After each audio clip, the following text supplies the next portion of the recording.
From John Adams to the heads of department, March 13th, 1798. Will it be advisable to present immediately to Congress the whole of the communications from our minister in France, with the exception of the names of the persons employed by the minister Talleyrand to exhibit and enforce his requisitions for a bribe, under an injunction of secrecy as to that particular? Ought the President, then, to recommend in his message an immediate declaration of war? The already tenuous diplomatic links between the United States and France in the late 1790s would be further rocked when the first dispatches from the three-man commission appointed by President Adams arrived back in Philadelphia in March 1798, and the president had to consider whether the latest affront to the nation's character justified war. However, in order to understand the diplomatic kerfuffle that has come to be known as the XYZ affair, we must rewind the clock a few months and take a look at the France into which the three commissioners entered in late 1797. Before we get to that, I'd like to take a moment to welcome you to this episode of the Presidencies of the United States. I'm your host, Jerry Landry. Special thanks to Noah Tetzner for providing the intro quote for this episode. Noah is the host of the History of Vikings podcast, where each episode he and his guests examine an aspect of Viking history and peel away the mythical shrouds of legend to help us to better understand these people who would impact both European and North American history. After listening to this episode, take your journey through history further back in time by checking it out. You can find Noah's podcast at the History of Vikings, all one word, .com, or by searching on your favorite podcast app. In 1797, revolutionary France seemed to be on an upswing. In the spring, the government of William Pitt the Younger made overtures for a peaceful settlement between Great Britain and France, and diplomats from the two nations met at Lille starting in June. Meanwhile, despite being stretched in terms of numbers of troops available to the Army of Italy, Napoleon Bonaparte had marched his army into Austria proper and made it as far as Leoben by April 7th, and had an advance guard 75 miles from Vienna. He made overtures for a truce as the first step towards entering into negotiations and sent his terms to the Austrians. The Habsburg government agreed to the talks, which began at Leoben in April. Meanwhile, the royalist rebellions that had been ongoing in Brittany and the Vendée regions of western France were finally being suppressed, and elections were held between March 21st and April 9th, only the second under the Constitution of Year 3, which had established the Directory government. However, the successes on the foreign front for the Directory would ultimately not find parallels in the domestic front, as the elections, despite poor turnout, were a decisive rebuke of the more centrist Directory and the more radical Republican factions. A majority of those elected were royalists, and most had no previous political experience. The man elected as the president of the Council of 500 was an unabashed supporter of the restoration of Louis XVIII. This shift in the political makeup of the legislature threatened the ability of the more centrist Thermidorians to dominate the national agenda, but plans were quickly made to retain power. First, troops were moved into position around Paris in July. A reshuffling of the executive ministries was carried out in mid-July, and political clubs were ordered closed just over a week later. However, the Directory would not stop there. Just after the election results were known, the president of the Directory, Jean-François Rubel, had proposed annulling the elections, but his colleagues were willing to see if they might be able to work with the new legislature. It quickly became apparent that the legislature sought to take more control over the agenda, and the thoughts of the centrist majority in the Directory turned again to how to bring the Council of 500 to heel. On the night of September 3rd leading into September 4th, 1797, or as it was known in the French Republican calendar, the night of 17th leading into 18th Fructidor, the three centrist directors ordered the troops positioned around Paris to seize key points and surround the legislative chambers. They then ordered the arrest of the two other directors, as well as 53 deputies, including the president of the Council of 500, and they had around 30 newspapers shut down. When the citizens of Paris woke up in the morning, they found a proclamation from the three directors plastered up during the night, alleging that a royalist plot had been thwarted, despite the flagrant circumvention and violation of the law in what would come to be known as the coup of 18 Fructidor. There was no resistance as the election results for 177 legislative seats were annulled, and two directors deemed more suitable by the remaining three were installed. Though this coup would solve the immediate problem of allowing the centrists to retain control of the government, in the long term, it undermined the legitimacy of the Constitution of Year 3 and the Directory government and would threaten its long-term continuation. For the American commissioners, it introduced a new wrinkle into their mission, as they would be going into an unstable situation seeking to bring stability to Franco-American relations. The Battle of Waterloo was one of the most famous turning points in world history. But what happened next? My name's David Montgomery, and I'm the host of The Siècle, a history podcast that tackles exactly that. Join me as I cover France's overlooked century in between Napoleon and World War I. The Siècle, spelled S-I-E-C-L-E, is part of the Evergreen Podcast Network and can be found wherever you get podcasts. Since his ignominious departure from France, Charles Cotesworth Pinckney and his wife had been cooling their heels at The Hague in the Batavian Republic, aka the Netherlands. Pinckney benefited from this time as he was able to consult with John Quincy Adams. The two grew close during the few months that they were together in The Hague, and John Quincy wrote back to his father, the president, that he had a, quote, high opinion of Pinckney's character and personal merit. For all his merit, though, Pinckney was a diplomat without much to do, and the lag in communication from the government in Philadelphia would only make things worse.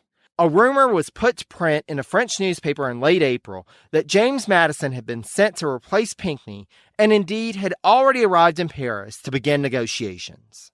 When Pinckney learned the news, he wrote to Secretary of State Pickering that, quote, if it is thought the service I was sent to perform can be better executed by Mr. Madison or any other gentleman, I earnestly request that no idea of delicacy with regard to me may prevent the nomination from immediately taking place.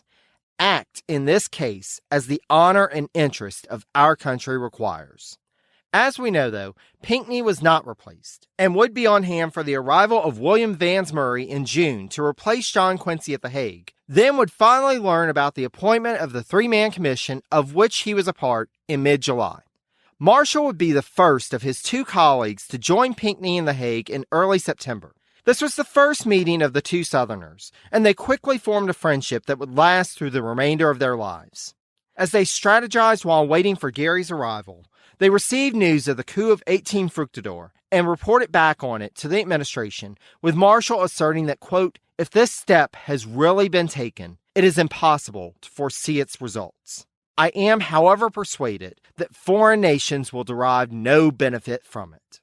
Finally, Pinckney and Marshall decided that they could delay no longer and rode off for Paris on September 18th.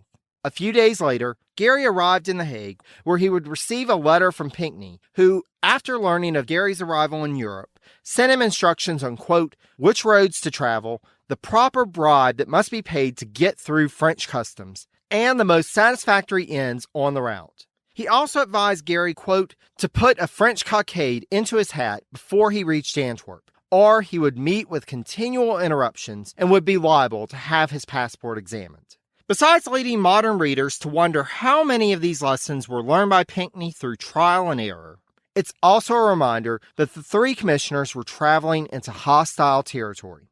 There was hope, though, that they might find a sympathetic ear waiting for them in Paris, for as part of the shakeup in the executive ministries over the summer, Charles-François Delacroix, who had been one of the architects of the more hostile policy towards the U.S., had been replaced as French foreign minister by none other than Charles-Maurice de Talleyrand-Périgord. That's right, Talleyrand had worked his way into a position of prominence in the Directory government, and numerous Americans, including the U.S. Consul General in Paris, Fulwar Skipwith, who had remained behind when Pinckney had been ordered out, felt that Talleyrand, based on his time in the U.S., would be more amiable towards a peaceful settlement of the disputes between the two nations.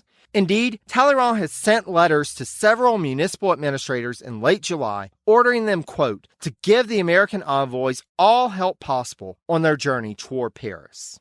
Marshall and Pinckney would arrive in Paris at the end of September, and Gary would finally join them a few days later on October 4th. On the 8th, the trio paid their formal call on Talleyrand at his official residence and were received, and, as requested by Pinckney, who had been down this road before, provided with cards of hospitality which would allow them to remain in Paris. However, Talleyrand could not formally receive them without instructions from the Directory, and he asked for a few days to complete a memorandum he was working on about Franco-American relations for the Directory, which would then allow them to decide how to proceed. It would be a week before the commissioners would hear from the foreign minister, and the resumption in communication conveyed through Talleyrand's private secretary over tea with Pinckney would be a demand for an explanation to several passages in Adams's speech to the special session of Congress on May 16th, which was discussed in episode 2.5.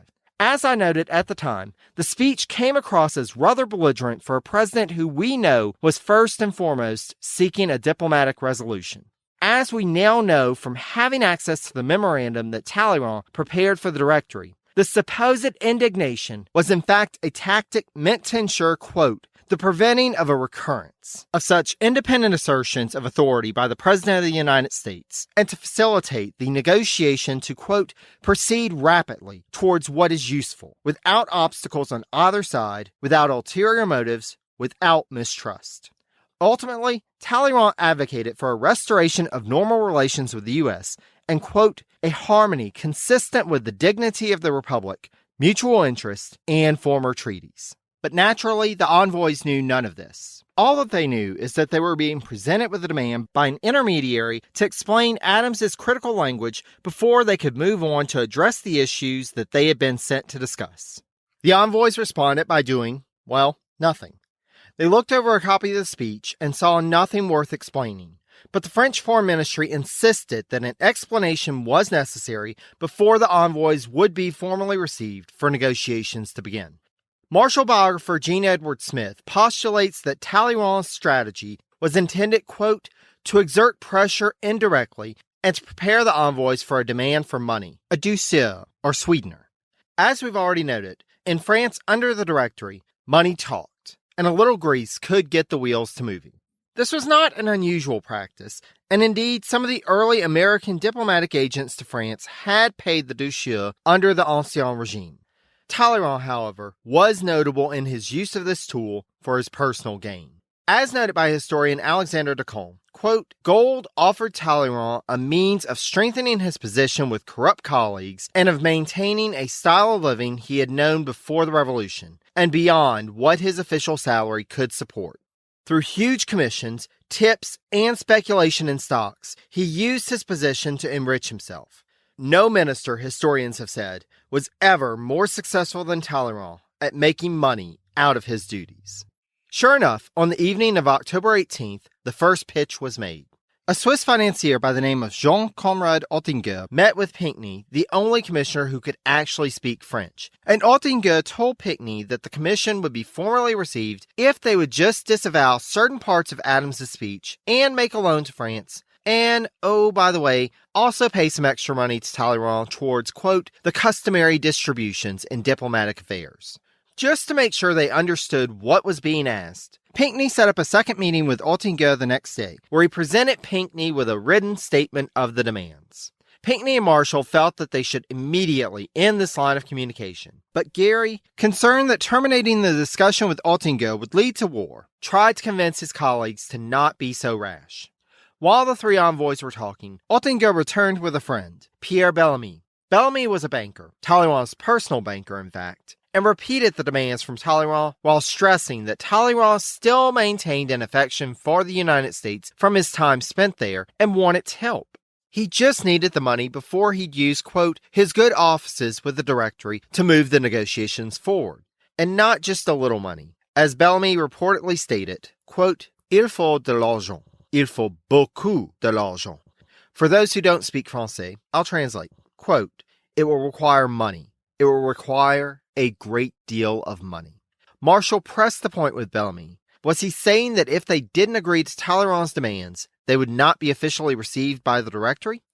In this game of poker, Bellamy blinked and said that he could not answer as he had no instructions on that point. After the two bankers left, the three envoys deliberated again. After hours of heated discussion with Pinckney and Marshall arguing with Gary, the two Federalists finally won the day, and they all agreed to cut off the informal discussions over breakfast the next morning. Oettinger arrived at the previously agreed upon hour, but Bellamy was an hour late, asserting that he had come from a meeting with Talleyrand and again pressing for the envoys to agree to the terms. When pressed, he said that while he had no official details, he felt that if they just gave the money, they could forget about the whole repudiating Adams's statements. And look, Bellamy even has a means for it to be accomplished. The U.S. would give France an advance of 32 million Dutch florins. Then the French would conclude a treaty with the Dutch, in which the Dutch would repay the advance to the U.S. America wouldn't be out anything in the end, so just give the money now, please. Marshall, mindful of the sums being tossed around, asked to clarify whether the douceur of 50,000 pounds was in addition to the 32 million florins, or was a part of it. It was in addition, meaning that part wouldn't be paid back. The envoys huddled once more, with Gary again urging caution, and with the three finally agreeing that Marshall should return to Philadelphia to seek more instructions. They returned to tell Oettinger and Bellamy flew into a rage, threatening to throw the trio out of France before storming out. While waiting for expulsion orders and getting their bags packed for what seemed to be the inevitable, Marshall wrote 2 dispatches on behalf of the commission to the administration detailing what had occurred, as well as writing personal letters to William Vans Murray and George Washington, updating them as well. Instead of an order to leave, though, the envoys were sent a third intermediary, a wealthy planter from Saint-Domingue named Lucien Hautefort, who was acquainted with Gary from a stint living in Boston before moving to Paris the year prior. When Hautefort called on the envoys on the evening of October 22nd, he found his friend Gary as the only one at their lodgings. During the meeting, Hautefort stressed that he and Talleyrand both were trying to be friends to the United States, but their demands had to be met. Gary asked him to return the next day to present the demands again when Marshall and Pinckney were present. When he returned and met with the trio, Hautefort suggested that they pay an informal visit to Talleyrand, but Pinckney and Marshall felt that any visit not of an official capacity was inappropriate. Gary, however, had known Talleyrand during his time in America, and so could go with Hautefort as a friend to visit with him. The day before the planned meeting, though, Oettinger returned once more with the news that France had concluded a peace treaty with Austria, and that the Directory was growing impatient to get negotiations with the U.S. going. By this point, Pinckney had had about enough, and one can understand why he, of all the envoys, would be frustrated. He had set out a year before thinking that he'd arrive and settle into the diplomatic residence without a problem. Instead, he'd been jerked around, run out of the country, forced to sit on his hands for months, and when things were finally starting to move forward again, here came these folks trying to shake them down for every cent they could get their hands on. Pinckney asserted that they were aware of the situation, but they were not authorized to pay a tribute, and that while, quote, America depreciated a war with France, our present situation was more ruinous to us than a declared war would be. America would defend itself if need be, should France force the conflict. Oettinger, likewise growing exasperated, exclaimed, "Gentlemen, you do not speak to the point. It is money. It is expected that you will offer money." Pinckney then told Oettinger that he felt that he had made his point quite clear, to which the Frenchman said, "No, you have not. What is your answer?" Pinckney immediately answered, "No, not a sixpence." This moment would eventually morph in the national lore to the phrase, "millions for defense, but not 1 cent for tribute." However, it was not as firm of a stance as the dramatic retelling over the years would make it seem. Indeed, Gary kept up his appointment with Talleyrand and heard straight from the horse's mouth that he was after the money. They were given a week to decide, but Marshall and Pinckney didn't need that long. They were not authorized to make a loan, nor were they authorized to pay a bribe. The answer was no, come what may. What came was Oettinger with yet another offer from Talleyrand. Clearly, as we've discussed previously, Great Britain was experiencing issues in 1797. It was inevitable that France would triumph, and in their triumph, it's likely, quote, that the wealth and arts of that nation would find its way to the friends of France, even those across the Atlantic, if, of course, the American envoys would just pay the douceur. They didn't even have to do the loan yet. Marshall or whoever could go back to Philadelphia for more instructions on that note. Just pay the money, and Talleyrand could carry on informal negotiations with the other 2 envoys in the meantime. The envoys asked some follow-up questions. Would France return the cargoes of U.S. ships that they had seized, and that were still in their custody if they paid the bribe? No, replied Oettinger. Would France suspend further attacks on American ships if they paid the bribe? Again, the answer was no. Thus, it was easy for Marshall to respond on behalf of his colleagues with a firm no to this New Deal. As Marshall reported back to the administration about the conversation, the bribe would, quote, only give us the benefit of seeing the plays and operas of Paris for the winter. So what was the point? October 30th found the envoys at breakfast with Bellamy and Oettinger again. It sounds like they both might have arrived on time this time, and Bellamy lectured the envoys, quote, for an hour about the power and glory of France before handing over a written copy of Talleyrand's latest terms. Again, if they paid the bribe, or even a good portion of it, 2 of the envoys could remain in Paris, while the third went back to the U.S. for more instructions about the loan. Meanwhile, quote, a mutually agreed 5-member commission would adjudicate American shipping claims against French privateers, with the U.S. paying the claims awarded, quote, as an advance to the French Republic, who will repay it in a time and manner to be agreed upon. Also, Talleyrand agreed to suspend the confiscation of American property and seizure of American ships until the envoy returned from Philadelphia with new instructions. This was a great deal, Bellamy and Oettinger protested. Why not just take it and pay the money? A day later, the envoys sent their response. The U.S. would not advance the money to pay claims, but possibly there might be room to negotiate on other issues. On one issue, though, they were firm. No bribe. Period. Point blank. As you can see, a stalemate was settling in, and it seems, according to Marshall biographer Gene Edward Smith, that both sides were counting on time being on their side. Talleyrand felt a delay would strengthen the Democratic-Republican cause in the U.S., which would put pressure on the envoys to capitulate, while the 3 envoys worked to each other's strengths. From Smith, quote, in important ways, each of the envoys contributed substantially. Marshall provided balance and direction. Pinckney supplied unshakable dedication and firmness. And Gary, ever prepared to see the French point of view, restrained his colleagues from precipitously breaking off discussions, which in the last analysis placed the responsibility on Talleyrand. Talleyrand sent new intermediaries to intervene in November, including the Count de Beaumarchais, with whom Marshall had previous business dealings, and James Mount Florence, the American vice consul in Paris. But the envoys stood firm. No bribe, period.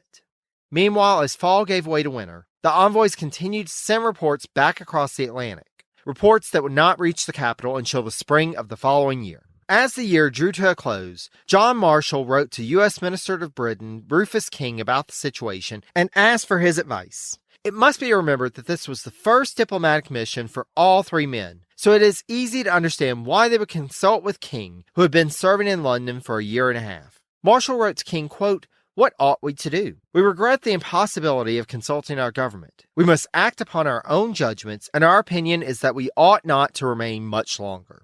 The diplomats planned to give it until mid-January. Then, if there was no progress, they'd pack their bags. A day prior, King had written to Marshall, having heard a report of the situation from a fellow American who had recently been in France, and asserted that, quote, on the subject of bribes and loans, I do not perceive that under any circumstances you consent to them.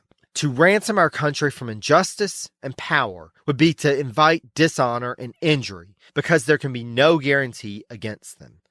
They decided to give it one last shot, and in a memorial to Talleyrand dated January 17, 1798, that was written by Marshall and signed by all 3 envoys, they laid out their arguments for, quote, United States neutrality and a restatement of the American claims against France. While they made no ultimatum, it was fairly obvious from the text that they were calling Talleyrand out. Either start negotiating or send us packing. Let's end the game. It's at this cliffhanger that we'll leave the 3-man commission for now. Some of you may be wondering why I felt this diplomatic back and forth was important enough to devote an entire episode to. I mean, the Jay Treaty and Pinckney's Treaty didn't get this much attention. Well, in some ways, this exchange was even more important for a couple of reasons. First, the symbolism. You must remember that the United States is still a very young nation at this point. The envoys hadn't yet met when the United States celebrated the 21st anniversary of the Declaration of Independence, and the Constitution had only been ratified 9 years prior. Both contemporaries and later students of history would look to this defiant stance against paying a bribe just to begin official negotiations as a key point in establishing American sovereignty and honor.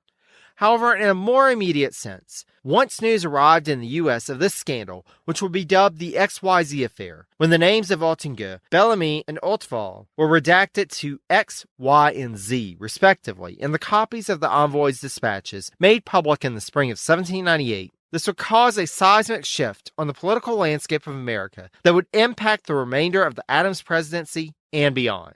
So as to not lose the momentum, we're going to pick the XYZ affair back up with our next episode, which I'd like to call Have at Thee, the response to XYZ. Before I go, I'd like to thank Noah again for providing the intro quote for this episode, and I hope you'll go to check out his podcast, The History of Vikings, which you can locate anywhere fine podcasts can be found. If you have any questions, comments, or tickets to the Paris Opera that you'd like to send me, you can reach out to me via email at presidenciespodcast, all one word, @gmail.com, or on Facebook at facebook.com/presidencies, on Twitter at presidencies89, or on Instagram at presidenciespodcast, again, all one word. Source notes for this episode can be found at presidencies.blueberry, that's BLUBRRY.com. That about does it. Take care, dear friends. Until next time.